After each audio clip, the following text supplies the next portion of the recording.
You're watching Study with Sudhir. My name is Sudhir and this is your digital classroom. We are looking at political parties part 2. This is part of the political science civics syllabus for CBSE class 10 students. This is part of the entire social science syllabus. I hope you have seen the explanatory video part 1 where we discussed why political parties are necessary and we explained that in as simple language as possible. It's important for you also to understand, let me tell you, in English, in simple English, because after all you are expected to write your answers in English. So when you hear the same words, instead of hearing them in one of the vernacular languages, it makes it easier for you to write in the examinations without exerting your mind to think what was the word for this particular term. Okay, so that's something which I always insist on. Try to understand your lessons in simple English. Okay, and here, since I have been a practicing journalist for 3 decades, it becomes easier for me to kind of talk about political science because I have dealt as a political journalist with all these politicians and different political parties for several years. So now let's come to part 2 where we will be talking about national political parties and state political parties. Okay, now unlike your NCERT textbook, which is very outdated, which mentions some 750 political parties, no, the total number now registered with the Election Commission is 2598 as on date, and you never know, with lots of state assembly elections coming later this year, early next year, this number could actually go up also. Okay, so out of this 2598 parties which are registered with the Election Commission of India, national parties, there are 8 national parties. There are 52 state parties and the rest of them are 2500 odd, all unrecognized political parties. Okay, and I have explained that towards the end of the first video. Please go and have a look at it. But before we get into the national and state parties in particular, I have mentioned out here a 6% vote. What does this 6% vote really refer to? Now, for any political party, I float a political party. Some 200 students also join my party, okay, or your parents join the party. We together form a political party. We register that with the Election Commission. Now, is that good enough? No. If you are contesting the elections, which is one of the primary roles of a political party, as we learnt in the definition in part 1 of this particular chapter, it's important that the political party secures at least 6% of the vote in any assembly or Lok Sabha election. Okay, I'll just read out the operative part from your textbook, and this is important. It says a party that secures at least 6% of the total votes in an election to the legislative assembly in Maharashtra, in Delhi, in Bengal, in Tamil Nadu, in Andhra Pradesh, wherever, okay, and wins at least 2 seats, 2 assembly seats, is recognized as a state party. Understood? 6% of the vote and at least 2 seats in the legislative assembly. Otherwise, it will be deemed to be an unrecognized party, the 2500 odd unrecognized parties. Otherwise, it will be one of these many state parties. Okay. If a party secures at least 6% of the vote in a Lok Sabha election, okay, or assembly elections in 4 states, or assembly elections in as many as 4 states, and wins at least 4 seats in the Lok Sabha, will be recognized as a national party. Understood? So this is essentially the criteria. So you need to have these 2 criteria in order to qualify to be called either a state party or a national party. Now, according to again, as I said, these data is all outdated. There are now 8 national parties, not 6 as it is given in your NCERT textbook, which includes the BJP, the Congress, the Indian National Congress, the Bhajan Samaj Party, the CPIM, that's the Communist Party of India, Marxist. Then you have the Communist Party of India, CPI, okay. Then you have the Nationalist Congress Party, the Sharad Pawar Party, the NCP. And then you have the National People's Party floated by Conrad Sangma, though it's only there in the northeast, mainly Meghalaya. And then you have the Trinamool Congress of Mamata Banerjee. The Rashtriya Janta Dal was a national party, but it was de-recognized in 2010 because it was not able to fulfill all these criteria which are set by the Election Commission of India. I hope it's clear. So there are these 8 national parties. So let's just go through, because sometimes questions comes specifically about a political party. You have the National Congress, the Indian National Congress, 1885. You would have read that all in your history lessons, 1885. But after that, that Congress party has broken up into many parts, right? The most famous split coming in 1969 when Indira Gandhi was the Prime Minister. And thereafter also there have been many leaders leaving the party, coming back, all that kind of churning taking place, political churning. It was in power last between 2004 and 2014 at the center when Dr. Manmohan Singh was the Prime Minister. Even today, as on date while I'm recording this in November 2020, it's in power in states like Chhattisgarh, Rajasthan, Punjab. Okay, so it is in power in some states, but it's not the big party as it was once upon a time. It is known as the grand old party in India. The Bharti Janta Party is the one which is in power right now, headed by Narendra Modi, who is the Prime Minister. JP Nadda is the Bharti Janta Party President. Okay, it is seen as a more pro-right, right-wing, more Hindu nationalist kind of a party which fought for the construction of a Ram Janmabhoomi temple, for the abolition of Article 370. So in that sense, the Uniform Civil Code is another major demand of the BJP. So it is seen as a more conservative right-wing kind of a party as compared to the Indian National Congress, right?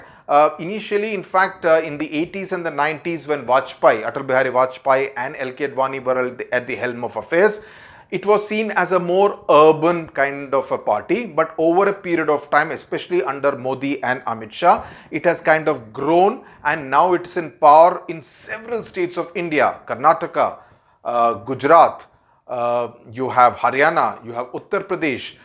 So in many states of India, in Madhya Pradesh, you have the party in power in different forming different state governments in India. Then you have the Bhajan Samaj Party, which is now has really lost much of its sheen. It was founded by Kanshi Ram, right, in 1984, and it seeks to represent and secure power for the Bhajan Samaj, which is essentially the scheduled caste, scheduled tribes of the country, the OBCs and the religious minorities. Now it is headed by Mayawati, former Chief Minister of Uttar Pradesh, and it draws inspiration from the ideas and teachings of Sahu Maharaj, Mahatma Phule, Periyar and Baba Saheb Ambedkar, who is really the the person whose ideals they majorly follow. Okay, so they are basically for the welfare of the scheduled caste and the oppressed sections as of the country, right? So, but over the last many elections, the BSP, the Mayawati-led party, has not been doing too well. Corruption charges against Mayawati seem to be a little imperious. Also, the inability to form realistic coalitions and alliances has kind of reduced her political clout, the BSP's political clout in the country. Then, of course, the two communist parties, CPIM and CPI. CPIM and CPI used to run the left front government under earlier the late Jyoti Basu and thereafter Buddhadev Bhattacharya in Bengal for over 3 decades.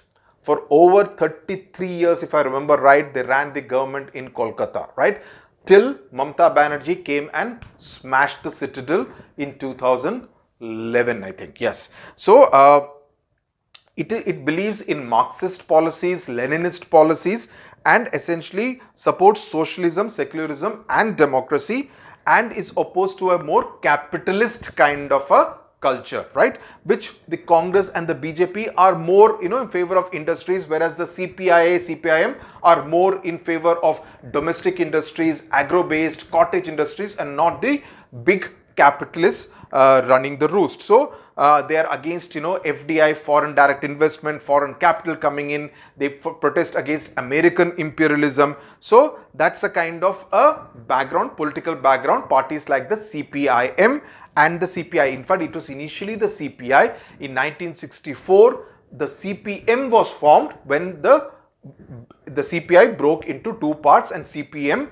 was formed. But in both Kerala and in West Bengal, the two parties come together under the umbrella of a left front in Bengal. It's called the LDF, the Left Democratic Front in Kerala. Okay, and it is right now under Pinarayi Vijayan in power in Kerala. The elections are due in 2021, April-May.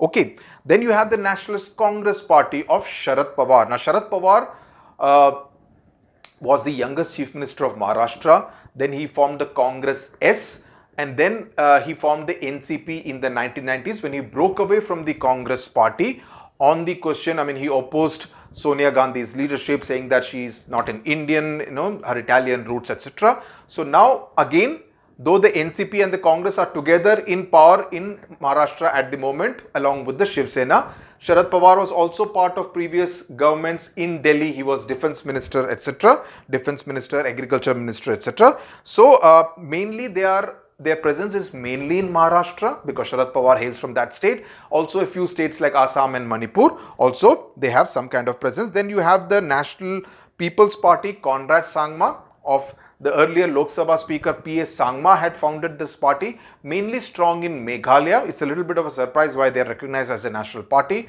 but NPP is another party. And of course then the Trinamool Congress in Bengal, where Mamata Banerjee is the leader, mainly in power in Bengal, but they do contest elections in a few other states as well. Then you have the state parties like the DMK in Tamil Nadu, the YSR Congress in Andhra Pradesh, the Telangana Rashtra Samiti in Telangana, the Shiv Sena in Maharashtra, the Telugu Desam in Andhra Pradesh, the All India AIDMK in Tamil Nadu. So you have a whole lot of these regional parties which are known as the state parties, and what they do is that they try to kind of form the government, sometimes in a coalition, in an alliance with some other party if they cannot get all the seats needed to form the government on their own. Okay, so they are essentially, the state parties by definition are to represent the aspirations, the regional aspirations of people in that particular state. Okay, now let's look at the challenges. Now this part is very important. The challenges to the entire political party system. Okay, now the first part, of course, political parties के बारे में if you talk now, people generally say, अरे politician नेता तो चोर होता है, ये political parties they're all corrupt. So there is generally a very poor opinion about the entire political party system, not just in India, anywhere in the world. It's more or less the same kind of feeling, but in India it seems to be much more. Even in countries like Pakistan, it's very, very strong because there is a sense of dissatisfaction with the manner in which the political party system is essentially run in the country. And why has this criticism come, and on what basis is this criticism really mounted against the political party system? These are the four basic points.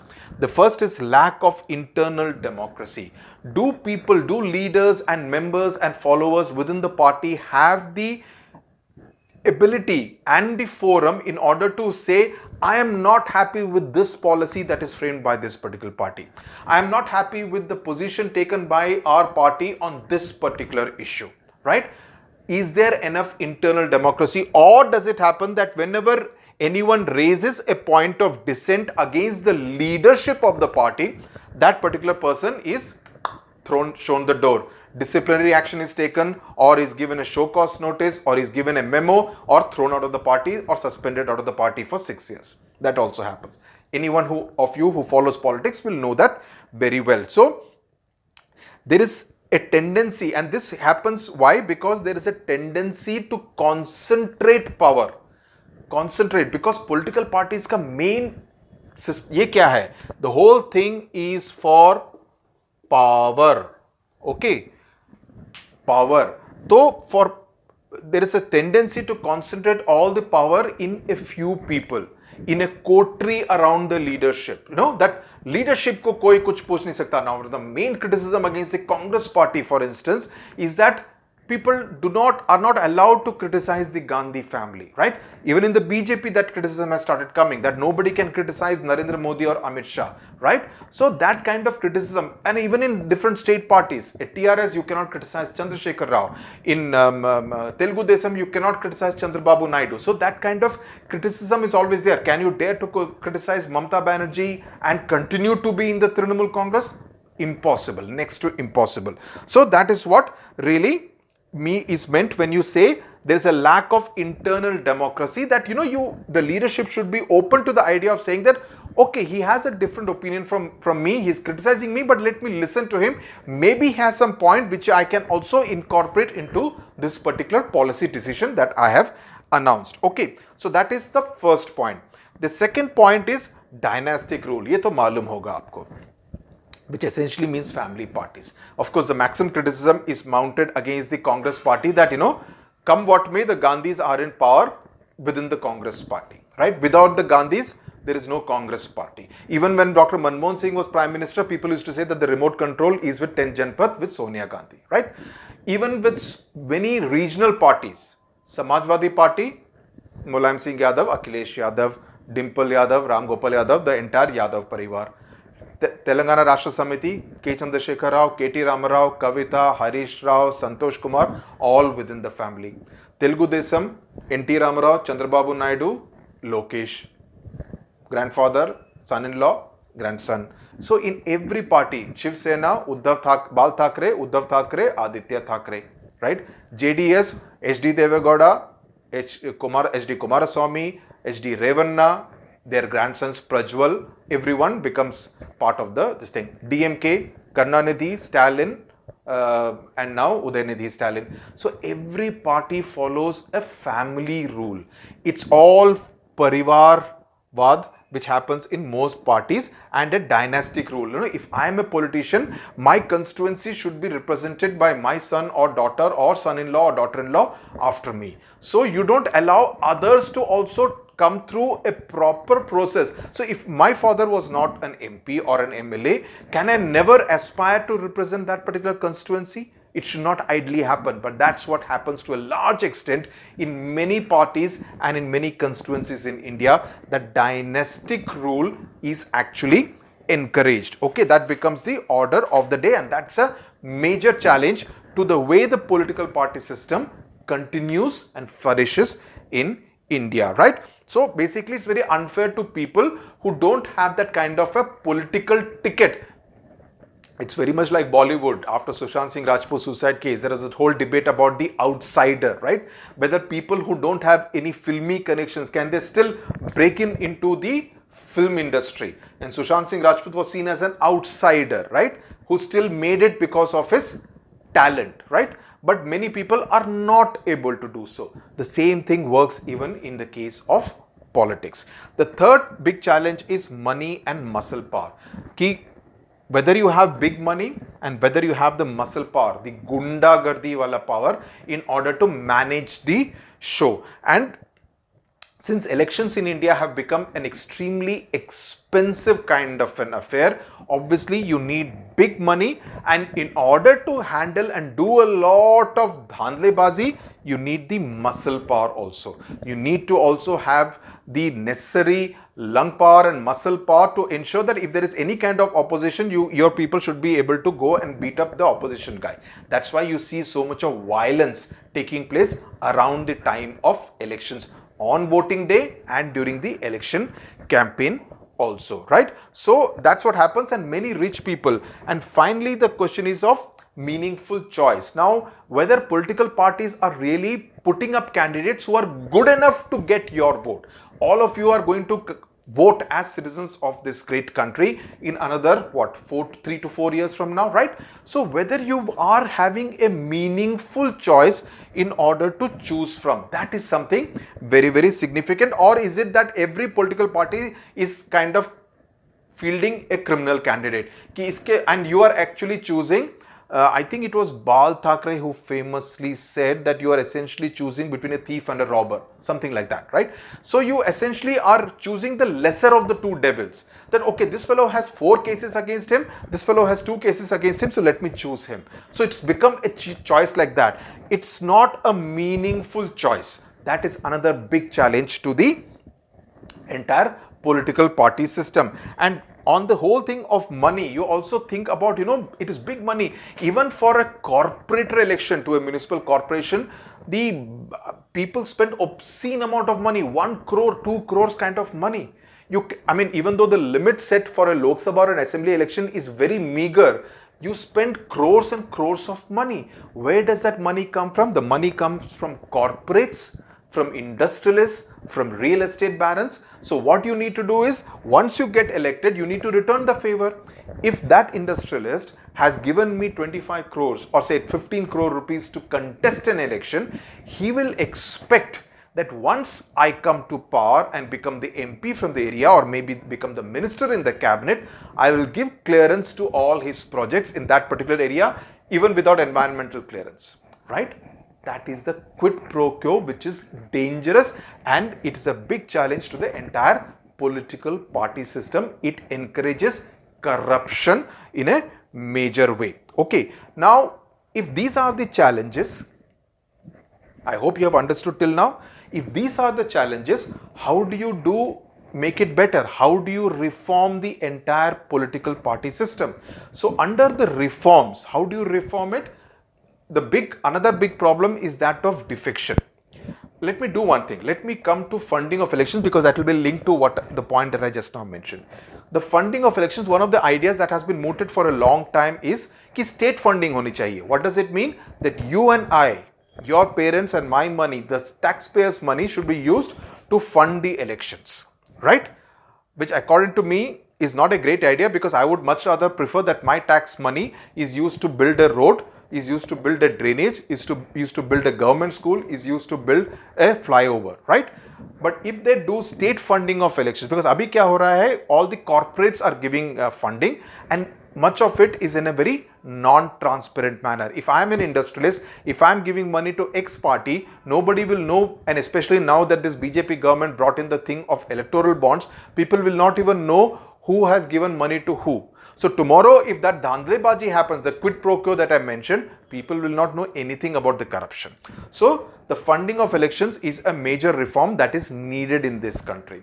Then this defection. Now this is a big problem area. Big problem area, and I'll tell you with the help of examples.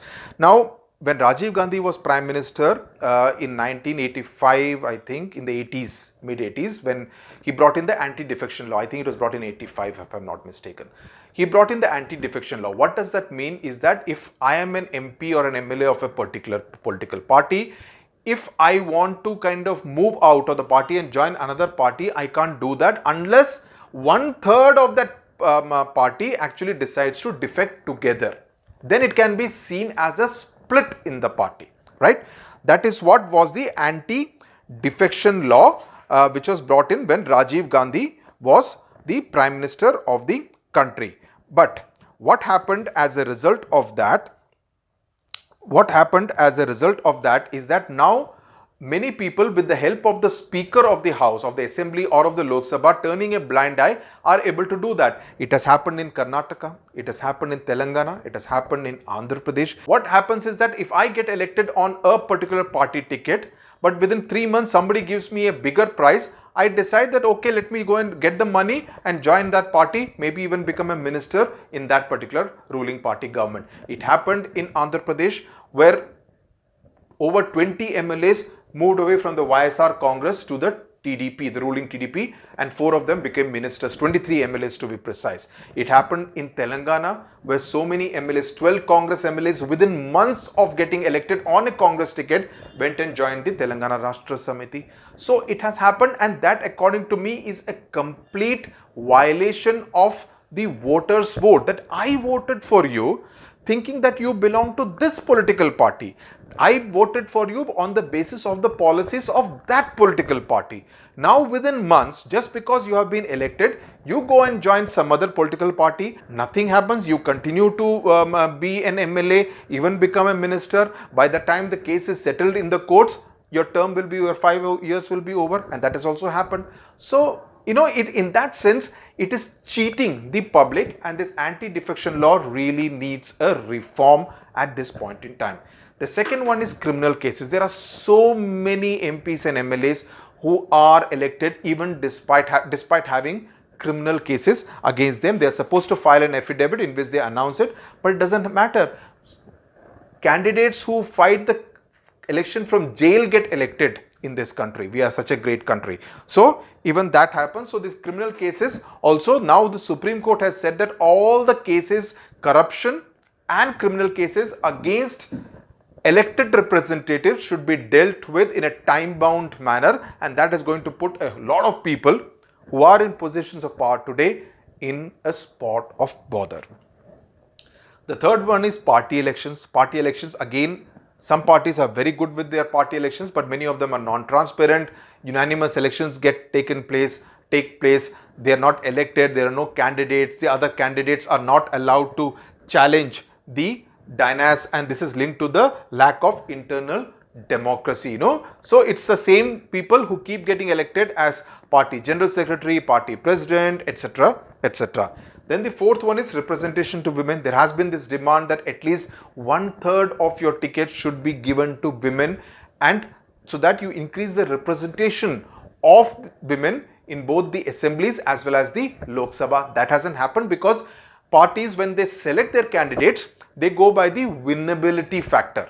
They say that, okay, if this candidate is winning, they don't look at the gender, whether it's male or female. Sometimes when seats are reserved, what the person does is, if I'm the winnable candidate, but the seat has been reserved for women in my constituency, especially this happens in corporate elections, etc. So what they do is that person's wife will get elected, even in panchayat for that matter, and she'll be like a rubber stamp person. The real power will still be wielded by the husband. So that also happens, and that's also another area where reforms are really needed a lot. So then, of course, the state funding, what I also linked with is the whole thing of people being bribed for votes. It happens to a large extent in Tamil Nadu. I can tell you stories after stories from Tamil Nadu, from Karnataka, from Andhra, from Telangana. In South, for whatever reason, the bribing of voters is very rampant. Very famously, and this started in 2006, where there was a by-election near Madurai, where a 500 rupee note was slipped into every newspaper that was delivered at home in the morning ahead of the election, right? That's how voters were bribed. And now people openly, in fact, even people have started getting, very open and brazen about it. They want money. You want my vote? You give me this money, I will vote for you. So it has become a big collection time at election time. In fact, during the RK Nagar assembly election, by-election, which was Jayalalitha's constituency in Chennai in Tamil Nadu, again, because now election commission has also got smart, so you can't give money openly, so they would be given some kind of a coupon. With that coupon, you can go and buy 500 or 1000 or 2000 rupees worth of ration from the nearby grocery store. So the nearby grocery store would have been given the money and said, okay, for all these people, with this is phone number, this is address, you can give this much of ration or whatever goods that they need. So that's the kind of corruption that has happened, and that's another big reform that the entire political party system really needs. So that's as far as this particular chapter is concerned. See, at the same time, the election commission does not really have the necessary teeth in order to regulate all these political parties. That's the unfortunate reality. So the political parties have to be ready in order to police themselves, in order to regulate themselves, self-regulate. Okay, and this can happen only if there is a mood in the country saying that we want a cleanup of the system. But if there are citizens who say that come election time, let's make some money. You give me this money, you will give how much for a vote? 1000 rupees? Okay, give 1000 rupees. How much will you give? 2000? Okay, you give 2000, I'll give the vote to you. so the person makes 3,000 rupees in the bargain, right? So whoever is the, so it's almost like IPL auction bidding. Whoever gives you the highest price, my vote is up for sale. So what you're seeing in elections in the country is a sale of votes, and that is something very, very undesirable, right? So that's why reforms are really required. There is public participation required in a democracy, but for the political parties to be reformed, you need the people to be more aware and say that we don't want this kind of a corrupt system. We want a more efficient, transparent and an honest kind of system where these kind of challenges can be addressed and these kind of reforms can be introduced into the system. Okay, I hope I've managed to kind of make you interested in this chapter on political parties, make you more aware of the political process in the country, the political system in the country, and I hope when any question comes from this, you would be able to do justice to it. We'll discuss the question and answers during the revision time closer to the examinations so that you are absolutely comfortable. But do take down your notes, mark the important points on the NCERT textbook. You will be absolutely comfortable. Thank you very much for watching.